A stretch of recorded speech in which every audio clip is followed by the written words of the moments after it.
Hello everyone, welcome back to Yunolearning. In our series on how to build upon your lexical resource in a much more effective and productive manner, we bring to you yet another video on the theme residence. Now, before diving right into the words, let's test your vocabulary and how many words do you possess in regards to the theme residence. Now, here we have four columns. Column A has a word, and the rest of the columns have a possible meaning given in three options. You have to identify the most closest meaning for the options given in column A. Now we have number one, a tenant.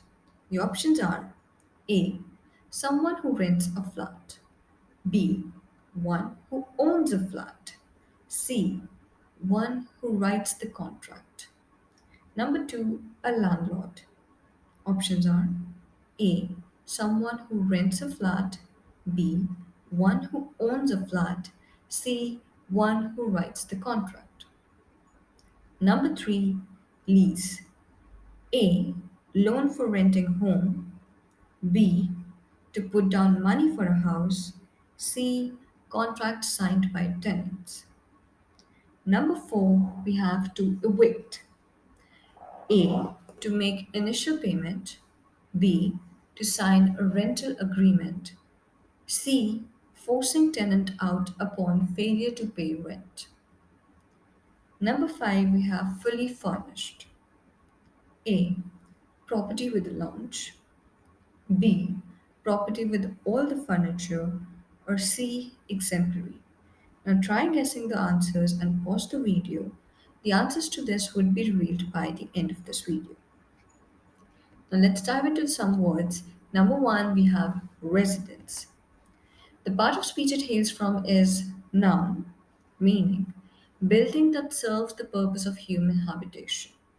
Sentence, the suburban area's appealing and harmonious nature has made it a popular residence for families.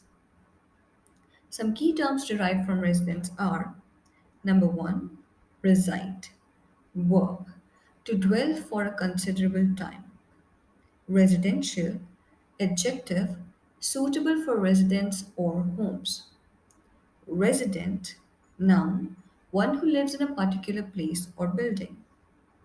Non-resident, noun, one who is living at a place other than their permanent residence. Residency, noun, the state of living in a place. Now we have some terms to describe the location of your residence.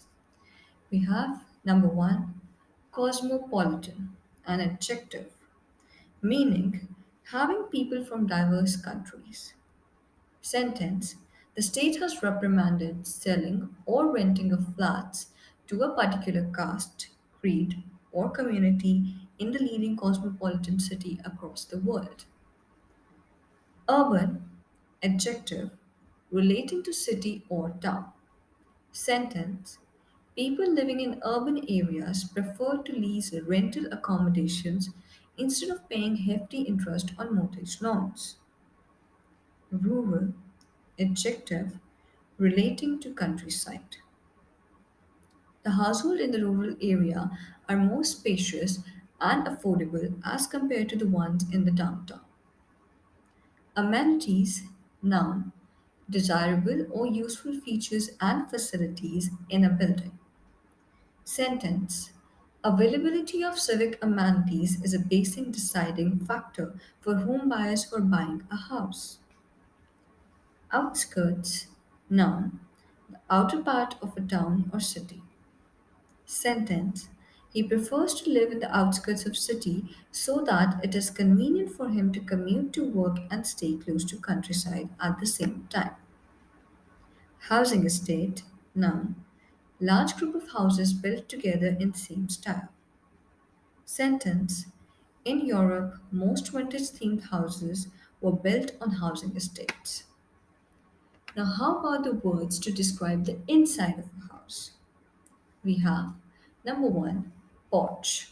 Noun, covered shelter adjoining the entrance of a house. Sentence, he swept off the feet of his dog at porch before entering into the home. Pantry, noun, small room for storage of food, crockery, and cutlery. Sentence, they have to reorganize and restock the pantry every month accordingly. Attic, noun, space under the roof often utilized for storage or accommodation. Sentence, she had put all of her art supplies and paintings in the attic so she could paint there in peace. Balcony, noun, a platform projecting from wall and enclosed by a railing. Sentence, the balcony of their home had a spectacular view overlooking the scenic hills. Basement, noun, an underground story of a building, one below ground level. Sentence, the basement of the house was remodeled into a playroom for the kids with vibrant colored walls. Lounge, noun, room or space in a home for leisure activities. There were beanbags, a television, a DVD player, and a corner suite set up in the lounge area. Now, some different types of accommodation are number one, duplexes. Now, two-storied multi-family house. Duplexes are the most common form of accommodation in metropolitan cities. Bungalow. Noun, a one-story house with a low-pitched sloping roof. Sentence, they bought a well-furnished bungalow with elegant interiors at a very aesthetic location. Apartment, noun, set of rooms for living, especially one on one floor and with housekeeping facilities. Sentence, she signed the lease and put down a deposit of 50,000 euros for renting the apartment. Condominiums or condo, noun, a flat or apartment owned by a single individual. He owns a high rise luxury condo in a metropolitan area on the 20th story of his building. Cottage, noun, a small one story dwelling, usually of a peasant. The state officials were trying to restore the cottage as a way to preserve a small slice of city's history. Skyscraper, noun, a very tall multi storied building. The New York's latest addition to its iconic skyscrapers, the super thin Steinway Tower, is now ready for habitation. Now, some of the questions asked in IELTS exam regarding the category residence are speaking. Do you live in a house or an apartment? What kind of accommodations do most people have in your country? Are there many amenities near your home? Q card. Describe a home you have visited that you really liked. You should say where it was, whose house or apartment it was, what it was like, why you liked it. Now, some of the questions answered with the vocabulary we learned are number one, do you live in a house or an apartment? Answer, I live in an apartment at the 27th floor in my building. It has three rooms, a lounge area with a balcony looking over a huge swimming pool. Our building has most of the amenities such as a foyer, a jacuzzi, a gym, a grocery store, and laundry rooms. What kind of accommodations do most people have in your country? In cities, mostly people live in apartments or flats in a building that has access to basic civic amenities and has close proximity to market. Majority of people take rental accommodations, generally duplexes, in the metropolitan area due to the surging cost of residential buildings.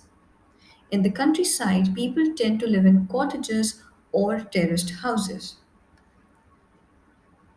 Now, the answers for your test your vocabulary are as follows. Number one, a tenant.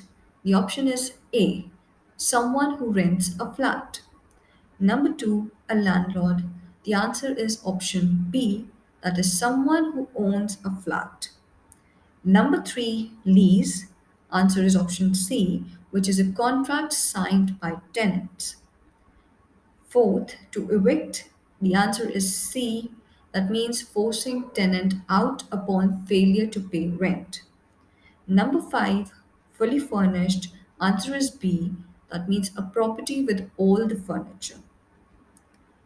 Now, one of the questions asked in the writing exam of the IELTS is, in the past, buildings often reflected the culture of a society, but today, all modern buildings look alike and cities throughout the world are becoming more and more similar. What do you think is the reason for this? And is it a good thing or a bad thing? Now, try answering these questions with the vocabulary we just learned on the theme residence. Now that's all for today. For more personalized live IELTS and spoken English classes at affordable prices, enroll today. And don't forget to subscribe to the YouTube channel for more such content.